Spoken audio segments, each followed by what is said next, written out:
Jadi hari ini kita akan membahas mengenai atau saya akan menyampaikan mengenai kekerasan seksual, ya. Jadi kenapa ini penting? Karena sebagai langkah untuk mencegah. Ada katanya mencegah lebih baik daripada mengobati, ya kan? Sebelum kamu terjerumus ke hal-hal yang tidak baik ke dalam kekerasan seksual ini, maka kita cegah dulu. Saya beri ilmu. Jadi apa yang penting sebenarnya untuk mengenali bagian-bagian tubuh kita, ya, sebagai manusia yang normal, kita dianugerahkan Tuhan bagian tubuh yang lengkap, ya, semua di sini normal kan? Tidak ada di sini yang cacat fisik atau cacat mental. Jadi kita semua dalam keadaan yang sehat, normal, sehat jasmani dan rohani. Maka penting bagi kita untuk menjaga bagian-bagian tubuh, terutama yang bersifat privat. Tahu privat? Privat itu tersembunyi, ya kan? Ada bagian-bagian tubuh kita yang kita sembunyikan, enggak kita pampang-pampangkan secara nyata, enggak kita apa namanya, kita buka-buka, ya kan? Kita tutup biar apa-apa, jangan sampai kelihatan. Sudah tahu lah itu pasti, ya. Jadi apa sebenarnya artinya Ibu Damani? Kekerasan seksual itu menurut dari Permendikbud, ya, artinya setiap perbuatan, tindakan atau keputusan terhadap seseorang yang menimbulkan rasa sakit, luka, atau bahkan kematian atau penderitaan secara seksual atau reproduksi. Jadi semua yang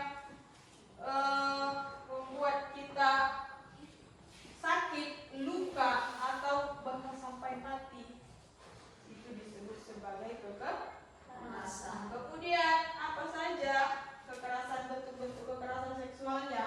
Ada 5. Ya, jadi yang pertama ada menyentuh atau mengusap atau meraba, memegang, memeluk, mencium, apa lagi? Atau menggosokkan bagian tubuhnya pada tubuh korban.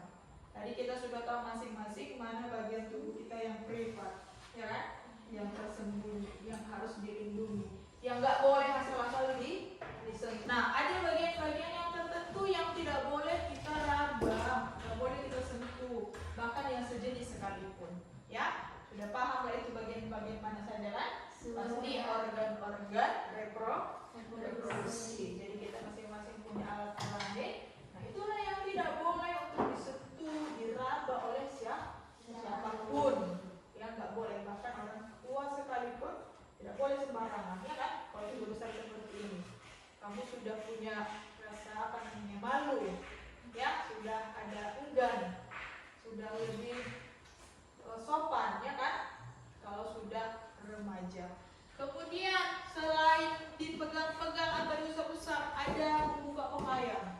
Jadi kalau ada orang yang menyuruh, buka baju, nah, itu sudah termasuk peristiwa kekerasan seksual, ya. Jadi jangan pernah mau ketika disuruh buka baju dengan orang-orang lain. Nah, lalu nomor 3, ada pemaksaan terhadap korban untuk melakukan transaksi atau kegiatan seksual. Saya paksa si Yesus, tunjukkan kemaluan saya bilang, kan? Kalau enggak saya tusuk pakai pisau. Itu memaksa. Apa kalau enggak jangan coba-coba kalau di depan aku, ya. Nah, itu namanya juga termasuk kekerasan. Kalau enggak kau cium aku, Yesus, kan? Maka akan kakiku. Nah, itu juga kekerasan. Lalu apa lagi? Percobaan pemerkosaan, walaupun penetrasi tidak terjadi. Apa artinya? Kalau pemerkosaan itu terjadi pada remaja. Lalu pembiaran terjadinya kekerasan seksual. Udah tahu tadi kan? Saya udah mengancam si Jessica yang disuruh mencium saya setiap hari. Kalau nggak mau cium aku, Jessica, aku tuh suka pakai pisau. Tahu nih si Wanda ini dia jadi korban kan? Tahu kalian saya ancam dia kan? Tapi kalian diam aja. Ya kan? Kalian diam aja. Ngapain dia ancam? Daripada kita yang ancam beberapa, kita aja lah si Jessica.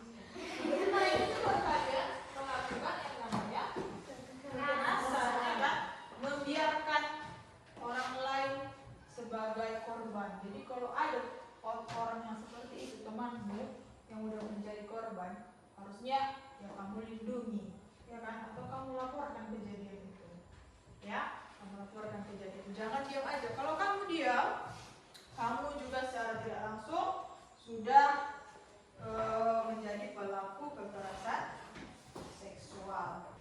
Solusinya adalah adanya sosialisasi seperti kita ini, ya kan? Seminar. Kalian bisa beritahu ada sosialisasi mengenai tata tertib atau program dalam rangka pencegahan dan penanganan lingkungan, terutama di lingkungan satuan pendidikan. Di mana itu? Ya di sekolah, ya kan? Iya. Jadi mencegahnya bagaimana? Dikasih tahu lah mana yang boleh kamu sentuh, ya kan? Nggak boleh lah kamu sentuh salah-salah semua bagian tubuh kamu ini, ya kan? Berapa dia? Itu juga disebut dengan cara bagaimana mencegah agar tidak terjadinya kekerasan seksual. Selain begitu, apa nih ya? Ada kamu laporkan, ya kan? Jadi seharusnya yang ditutup dari Permendikbud kita, Kementerian Pendidikan dan Kebudayaan, ada tim yang dibentuk, ya, ada tim untuk mencegah kekerasan seksual ini. Kalau di sekolah ada namanya tim TPPK, pencegahan kekerasan. Kemudian ada satuan tugas. Satuan tugas ini siapa? Kepada guru, ya kan? Kemudian nanti kalau ada dibentuk OSIS, ya. Jadi boleh dilaporkan di sana. Ketika kamu merasa kamu mengalami kekerasan, kan tadi udah tahu bentuk-bentuk kekerasan kan? Ketika kamu mengalami yang namanya kekerasan, menganggap mengalami kekerasan, maka boleh dilaporkan, ya, boleh dilaporkan dan jangan tinggal diam. Kalau kamu diam yang rugi kamu sendiri, ya kan? Jadi silahkan dilaporkan.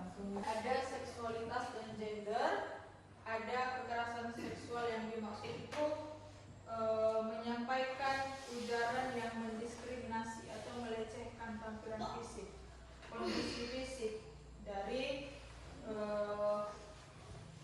identitas gender atau korban. Jadi kita sama-sama menjaga bagaimana diri kita supaya tidak terdampak dari kekerasan seksual. Jika ada yang mengganggumu, baik dari ucapan, dari tindakan maupun dari media-media sosialmu, silahkan laporkan ke Bapak dan Ibu guru. Kalau di sekolah, kalau di rumah, laporkan kepada orang tua.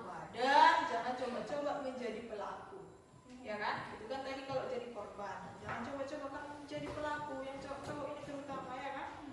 Jadi semoga yang saya sampaikan hari ini bisa bermanfaat, ya. Sekarang ambil selembar kertas, satu aja kecil aja juga nggak apa-apa. Satu lembar itu bisa dibagi 4 atau bagi 2. Tuliskan di sana apa yang kamu rasakan setelah